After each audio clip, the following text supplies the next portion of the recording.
Good evening friends, আমি মৌমিতা। আজকে আমি আপনাদের দেখাবো খুব সহজ একটা চায়ের রেসিপি, সেটি হলো লেমন জিঞ্জার টি।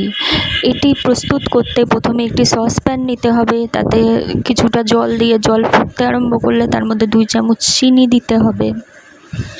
তারপরে দিয়ে একটি চামচের সাহায্যে ভালোভাবে ওটাকে নাড়তে হবে। জল ফুটে গেলে তাতে কিছু আদা কুচোনো একটি চামচের সাহায্যে পাত্রের মধ্যে ঢেলে দিতে হবে।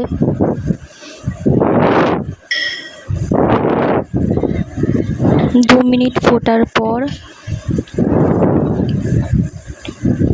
যে কোনো চায়ের পাতা ওর মধ্যে 1 চামচ দিয়ে দিতে হবে।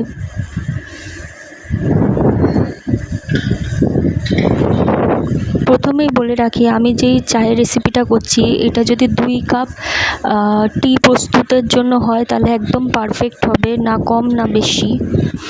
এরপরে এটাকে একটি চামচের সাহায্যে ভালো করে নেড়ে কিছুক্ষণ ফুটতে দিতে হবে। ফোটার পর আপনারা যদি চান তো চাটা ছেঁকে নিতে পারেন। আমি এক্ষেত্রে ছাঁকিনি। গার্নিশিংয়ের জন্য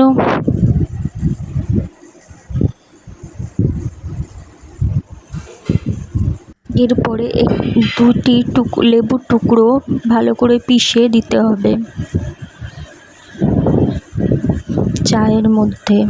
লেবুর সাইজগুলো ঠিক এরকম হবে, ভালো করে পিষে এইভাবে দিয়ে দিতে হবে। তারপরে একটি চামচে কিছুটা পরিমাণ জলজিরা দিয়ে ভালো করে নেড়ে প্রস্তুত হয়ে গেল খুব সুন্দর লেমন জিঞ্জার টি।